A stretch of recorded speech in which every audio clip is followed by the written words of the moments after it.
I'm really looking forward to this lecture, not like I wasn't looking forward to the other ones, but the stories that I want to cover tonight, one of the things that just absolutely staggers me about them, especially the story of Cain and Abel, which I hope to get to, is like it's so short, it's unbelievable. It's like 10, 11 lines. There's nothing to it at all. And I've found that it's essentially inexhaustible in its capacity to reveal meaning. And I don't exactly know what to make of that. I mean, I think, you know, because I said I was going to take as rational an approach to this issue as I possibly could. I think it has something to do with this intense process of condensation across very long periods of time. That's the simplest explanation. But I'll tell you, the information in there is so densely packed that it really is, it's not that easy to come up with an explanation for that. Not one that I find fully compelling.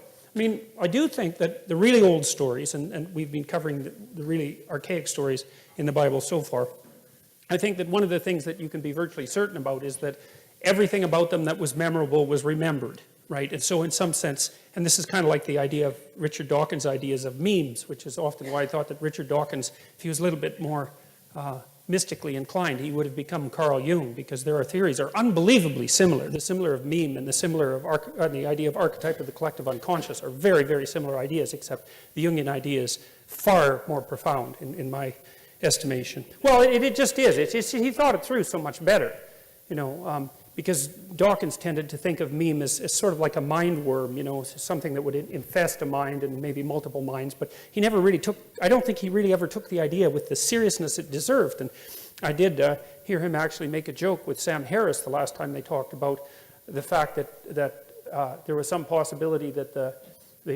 production of memes, say religious memes, could alter evolutionary history, and they both avoided that topic instantly. They had a big laugh about it and then decided they weren't going to go down that road, and so that was quite interesting to me. But the density of these stories, I do really think still is a mystery. It certainly has something to do with their absolute their impossibility to be forgotten. You know, and that's actually something that could be tested empirically. I don't know if anybody has ever done that, because you could tell naive people two stories even equal length, right? One that had an archetypal theme and the other that didn't, and then wait 3 months and see which ones people remembered better. It'd be a relatively straightforward thing to test. I haven't tested it, but maybe I will at some point. But anyways, that's all to say that I'm very excited about this lecture, because I get an opportunity to go over the story of Adam and Eve and the story of Cain and Abel, and I hope we manage both of those today, and maybe we'll get to the story of Noah and the Tower of Babel as well, but I wouldn't count on it. Not at the rate we've been, not at the rate we've been progressing, but that's okay. That's no problem. There's no sense rushing this.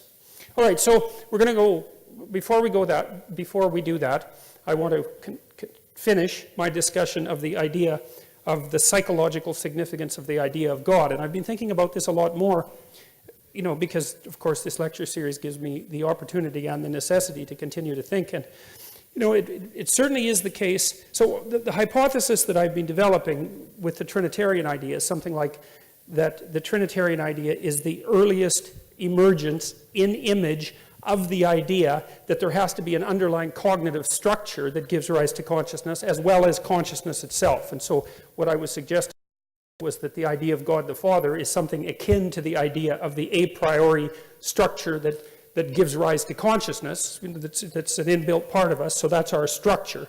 You could think about that as something that's been produced over a vast evolutionary time span, and I don't think that's completely out of keeping with the ideas that are laid forth in Genesis 1, at least if you think about them from a metaphorical perspective. And it's hard to read them literally, because I don't know what, you know, there's an emphasis on day and night, but the idea of day and night as 24-hour diurnal, you know, daytime and nighttime interchanges that are based on the earthly clock seems to be a bit absurd when you first start to think about the construction of the cosmos. So it just doesn't seem to me that a literal interpretation is appropriate. And I mean, it's another thing that you might not know, but, you know, many of the early church fathers, one of them, Origen in particular, stated very clearly, this was in 300 AD, that these ancient stories were to be taken as wise metaphors and not to be taken literally. Like the idea that the people who established Christianity, for example, were all the sorts of people who were biblical literalists. It's just absolutely historically wrong. I mean, some of them were, and some of them still are. That's not the point. Many of them weren't, and it's not like people who lived 2,000 years ago were stupid by any stretch of the imagination. And so they were perfectly capable of understanding what constituted something approximating a metaphor, and also knew that fiction, in some sense, considered as an abstraction, could tell you truths that nonfiction wasn't able to get at, unless you think that fiction is only for entertainment. And I think that's a big mistake to think that. So, all right, so here we go. So, yes, so with regards to the idea of God the Father, so the idea is that in order to make sense out of the world, you have to have an a priori cognitive structure. And that was something that Immanuel Kant, as I said last time, put forward as an argument against the idea that all of the information that we acquire during our lifetime is a consequence of incoming sense data. And the reason that Kant objected to that, and he was absolutely right about this, is that you can't make sense of sense data without an a priori structure. You can't extract from sense data the structure that enables you to make sense of sense data. It's not possible. And that's really been demonstrated, I would say, beyond a shadow of a doubt, since the 1960s. And the best demonstration of that was actually the initial failure of artificial intelligence. Because when the AI people started promising that we would have fully functional and autonomous robots and artificial intelligence back in the 1960s, what they didn't understand and what stalled them terribly until about the early 1990s was that it was almost that the problem of perception was a much deeper problem than anybody ever recognized. Because like when you look out at the world, you just see, well, look, there's objects out there. And by the way, you don't see objects, you see tools, just so you know, and the neurobiology of that's quite clear. You don't see objects and infer utility. You see useful things and infer object. So it's actually the reverse of what people generally think. But the point is that regardless of whether you see objects or useful things, when you look at the world, you just see it, and you think, well, seeing is easy because there the things are, and all you have to do is, like, you know, turn your head and they appear. And that's just so wrong that it's almost impossible to overstate. Like, the problem of perception is staggeringly difficult, and one of the primary reasons that we still don't really have autonomous robots, although we're a lot closer to it than we were in the 1960s, is because it turned out that you actually have to have a body. You have to have a body before you can think, and even more importantly, you have to have a body before you can see, because the act of seeing is actually the act of mapping the patterns of the world onto the patterns of the body. It's not things are out there, you see them, then you think about them, then you evaluate them, then you decide to act on them, and then you act. I mean, that you could call that a folk idea of psychological processing or perception. It's not, that is not how it works. Like your eyes, for example, map, one of the things they do is map right onto your spinal cord, for example. They map right onto your emotional system. So it's actually possible, for example, for people to be blind and still be able to detect facial expressions, which is to say you can, for someone who's cortically blind, so they've had their visual cortex destroyed often by a stroke, they'll tell you that they can't see anything, but they can guess which hand you put up if you ask them to, and if you flash them pictures of angry or fearful faces, they show skin conductance responses to the more emotion-laden faces, and it's because, imagine that the world is made out of patterns, which it is, and then imagine that those patterns are transmitted to you electromagnetically, that through light, and then imagine that the pattern is duplicated on the retina, and then that pattern is propagated along the optic nerve, and then the pattern is distributed throughout your brain, and some of that pattern makes up what you call conscious vision, but other parts of it just activate your body. And so, for example, when I look at this, whatever it is, bottle, that's the word.